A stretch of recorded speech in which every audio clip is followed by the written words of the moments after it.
Hello, listeners, and welcome to UNTalk, ntTV's premier podcast. Today, we're going to be discussing an up-and-coming topic, AI art, which is artificial intelligence, and it's a growing aspect of our day-to-day lives now. And recently, a lot of controversy has come up over AI programs that are able to create images designed to look like paintings or photos. And many tech enthusiasts are excited over the possibility of computer programs crossing into the creative sphere. But it has brought on a great debate over what art really is, the ethics of how AI creates art, and the possible automation of a previously exclusive human ability. So today in the studio with me, I have Gabe, who's a friend of the show. And how about you introduce yourself? Hi, my name's Gabe, Gabriel Houston. I'm a sophomore here at UNT. Right now, I'm currently majoring in communications with a minor in studio art with a focus on new media. Well, thank you for being here with me. I hope you like the setup. I tried to make it as comfy as possible. So before we get into the nitty-gritty of the debate, let's just cover some basics. What does AI art mean to you? It's just, I guess it's kind of just like a buzzword thrown around at this point, but essentially AI art is artistic images that are just generated by AI. And I also would branch that out to just, I guess, any art that has had the help of AI in its production in a major way, I would say. Right. And so what are ways that you feel AI art can be used positively? I think that like just AI art and just AI in general when it comes to like the generation of like media and information and images is that it's a tool. And so as long as you know how to use the tool and use it correctly, it can be used in a positive way. Exactly. Now, I do think it's a staunch difference between spending hours on an art piece and then being able to create something beautiful in like 3 minutes tops, maybe even less. But what are some negatives about using AI to create art? There's a lot of ethical issues that I feel like are brought up.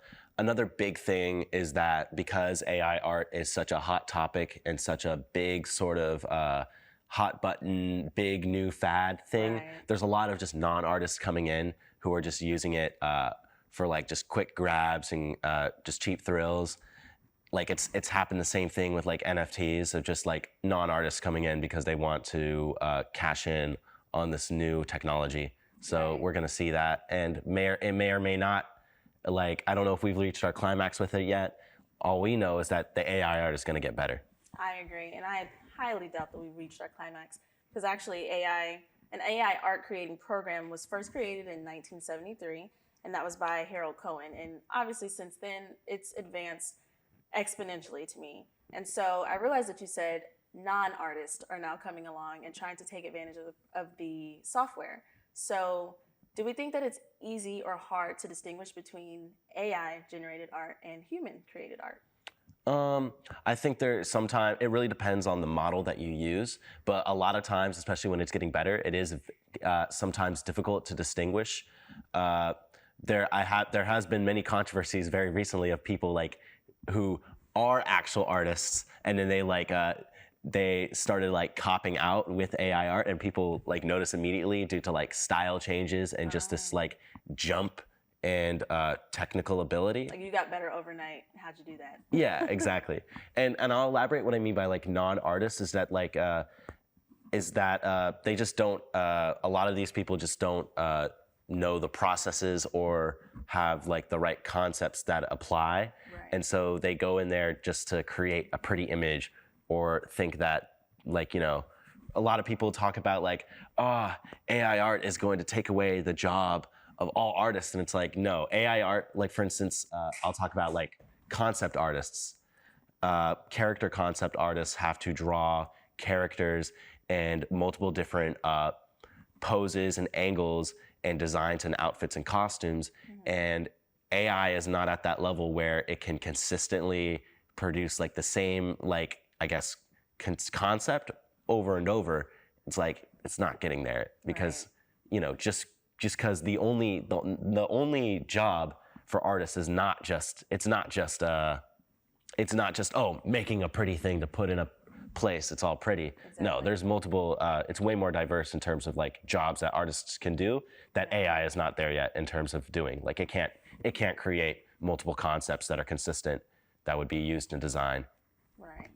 In support of those human artists, I will say thankfully it can't do everything just yet. But do you think people should be taught how to differentiate between AI generated art and art created by people, or should it just be if you get it, you get it, if you don't, you don't? The problem with like quote unquote like teaching it is that I wouldn't know how to teach it just because it's so new, and since it's so emerging and like I guess just getting better and better. Yeah. Like saying things like, oh, this is how you spot this and this is just a little difficult. To be fair, like there are ways that people talk about the hand thing, where AI has a really difficult time processing and rendering hands in a realistic way. But the thing is that they are now eventually getting better at hands, or a lot of times they'll cover up the hands, or they'll specifically make images where the hands won't be visible. Right. So it's not that it's like I don't want people to learn. It's more of just like it is really more about intuition, just because the technology is ever so changing and growing every single day. And speaking of the notable differences between AI art and human art, our UNTalk street reporters also asked UNT students if they could tell which was which. Hello everyone, my name is Nico, and today for UNTalk, we are in the field to ask students around UNT campus, can they tell the difference between AI-generated art and real art? Go ahead and introduce yourself to everyone. Hi, my name is Arkadina, and I am the president of UNT SoPa. My name is Jose Canedo of the Delta Kappa Alpha Professional Cinema Society. Hi, I'm Tessa, and I'm the vice president of the UNC General Book Society. Hi, I'm Shaya. I'm a member of UNT Society of Pagans and Witches. I'm gonna say AI on that one. I think this is digital. Yeah, digital. It's digital. Yeah. A lot of sci-fi themes there. I really want to say AI, but I feel like it was hand-drawn. All right. Or I feel like it was Photoshop of some kind. I feel like this was human-made. You think it was digital? I think Ye- it was digital. Well, you're correct in that assumption. Oh, heck yeah. AI. Digital. It's actually AI. Oh. That seems that makes me feel like that's AI. Okay. It kind of I don't know. It feels a little weird. So, Was that real? this is actually AI art. I was right at least with one. I can see some weird curves at the top there. Also, those weird lines right next to the curves. I really want to say this is AI. You're correct. I'm gonna say digital, Okay. like AI. Okay. Oh, I'm sorry. Yeah, digital or AI. It's gonna be AI. Okay. I'm gonna say AI. Yeah, me too, because of the way the jacket looks. It is AI. Wow, we're really good at this. I really want to say it's AI as well. What about this one? That one's real. That one's someone made that, not AI. I'd say digital. Digital? Yeah. I'll say digital. Yeah. You're right. It is digital. If this is not digital, then I'll be very surprised, but I'm going to go and say digital for this one. Oh, again, like 4 for 4. You got them all correct. Oh, wow. How do you feel about AI art? Do you feel like it's a good or bad thing? Like, do you feel like it has a place in the art world?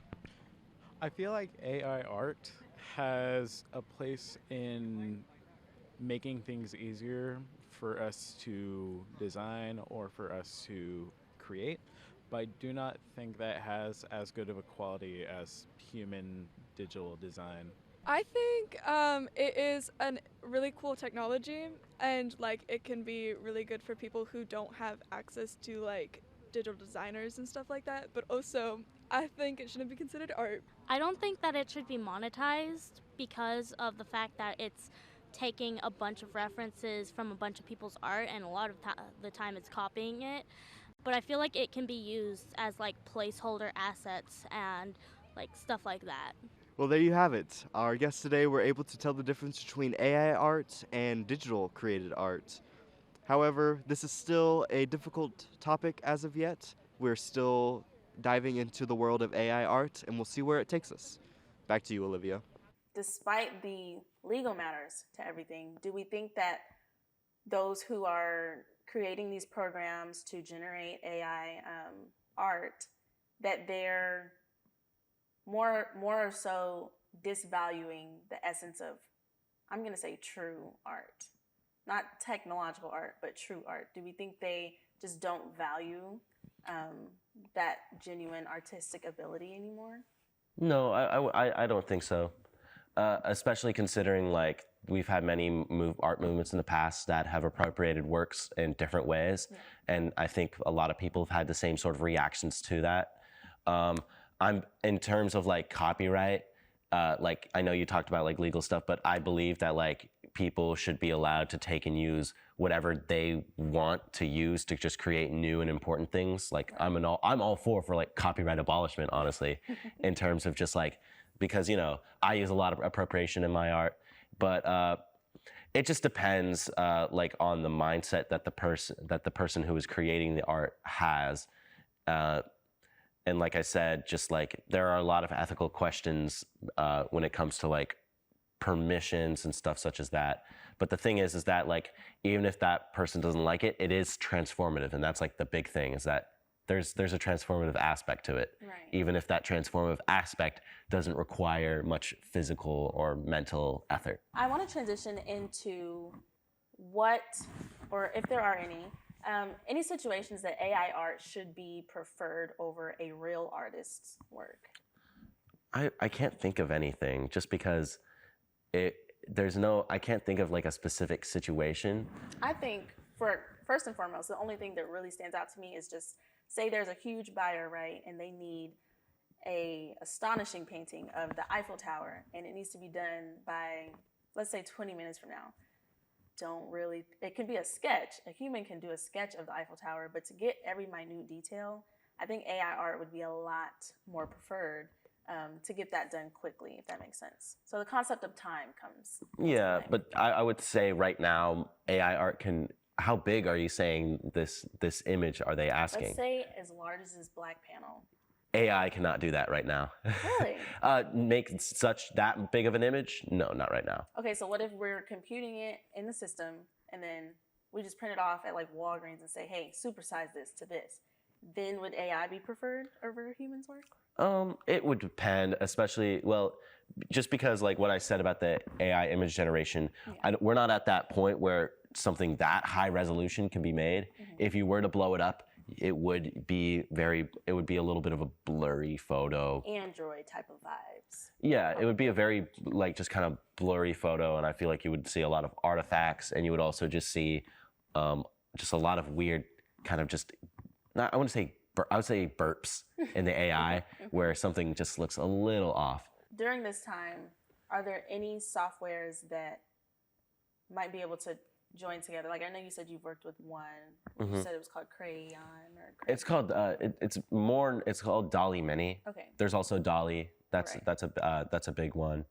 Do you think if they kind of worked together instead of had separate companies, that they could create something that was more, like for instance, have the ability to supersize an image of the Eiffel Tower? Perhaps, but I say in our society right now, like it's all competition. It's capitalism. Yeah, all these companies are all doing their own thing, and they want to just cash in and just be the one on top. So as far as the entire AI system, do you think it's able to teach people who are artists anything new?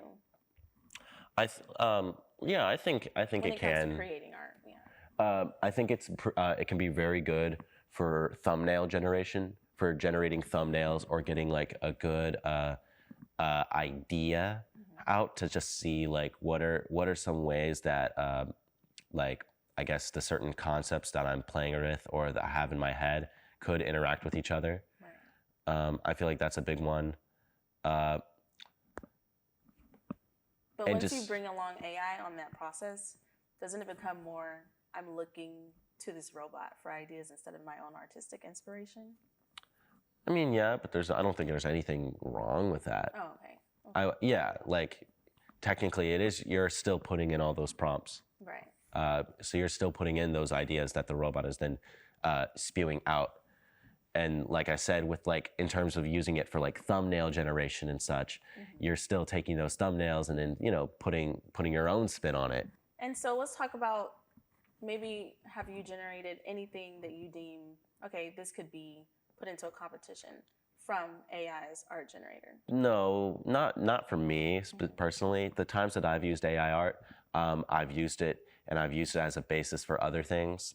Like I think I mentioned earlier, like I used an AI to generate multiple images of these just like uncanny looking images of old women's faces, Yeah, and then I took multiple images and of them, and then I collaged them all together with the parts that generated that I liked in my own, and then I drew that, and then I actually printed that and I screen printed that onto a file. So like, I guess that would be, but like, I guess you're talking more about in terms of generating an image and then that straight image is worthy. No, that's never happened for me personally. And I don't know, maybe I'm not using powerful models. I don't know, because some of these models people pay for and stuff. Right. But that's just how my personal approach to AI art has been, as a tool that I use my own skills to build off of. Do we think there's a way to somewhat give credit to those artists that the AI learned from in new pieces, basically that the AI created?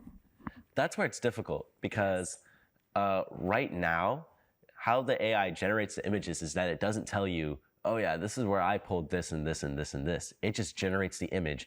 And we do not know if that AI has in its database that it is learning from has 100,000 images or 100 million images. If I were solely like a painter, or I took very creative photos, I would be concerned that my job, even though there's a lot of different segues, like you said, for artists to make money and make a living, I would be concerned that now my sole inspiration is being taken away from me, and the ability to make money off of the skill I have is now gone. So I see it as, okay, now there's a financial loss. Do you agree with that? This is what I think right now, and I don't know. It's not technically directed to you, because you're not an actual. You're just doing this hypothetical. Right. If you feel that AI is like actually like threatening your livelihood, or that you think that it's going to destroy artists, you probably need to become a better artist. Be better. Okay, be better. You think they should kind of work on their own area of artiste instead of being concerned with the AI generated art? Yeah, like just like kind of with like any new technology, the other one isn't gonna go away. Right. Like when TV, MySpace. Well, like, oh my God. I'm just kidding. No, I was gonna say something like when when written word was just first invented. Right. People were saying, oh, people are gonna go dumb. People aren't gonna tell stories anymore. People aren't really gonna talk to each other. Or like when the television was created, or like when other forms of media were created, people always said like the previous one is gonna go away. Nobody's gonna do it anymore. When it's like, no, it's still there. Let's say on the top, let's say we were generating AI art right now, and we put our minds together. What's a crazy image that you think we could create together? The first thing that I want to do is just see like, and this is me countering my inner child, but like a gangster Hello Kitty. Gangster Hello Kitty? Yeah. But like, I need more flair, like I need some more words. What would you add to that? Gangster Hello Kitty stuck in concrete. Stuck in concrete. Like you know those like cartoons? Angles? Yeah, like cartoons where they walk and they're stuck in concrete. But what style? What style? That's I don't know. It's so many different styles out there. Photorealistic. But that would be cool. So we're gonna see like a photorealistic Hello Kitty. And so in gangster clothing. Exactly. Even though we shouldn't be thinking that just because AI is present that people won't read books, there is like this thing where, you know, people sit at the dinner table and they're on their phones the whole time and they lose that essence of wanting to talk to each other. That would be my main concern, is just, I really don't want AI generated art to take away from the creative essence of having that, either I was born into talent of creating art, or even just that long form over the course of years I've developed and become a true artist. I don't know. It's only time will tell, truly. Exactly. And I think it really will just depend on the person and their personality, and whether or not they can, use their critical thinking to, like, I don't know, draw their own personal line in terms of, like, how I can enjoy it and what brevity to which I can enjoy, and see and differentiate between, like, AI generated art and people generated art. That Yeah. I don't know, the word AI art, it just feels so weird because it's just like it is art. It still is art, and it's like like I've said in the past, for like the past 100 years, we've challenged the concept of art in terms of, like, how much effort you can put into, Right. in terms of, like, and how much effort a human needs to put into.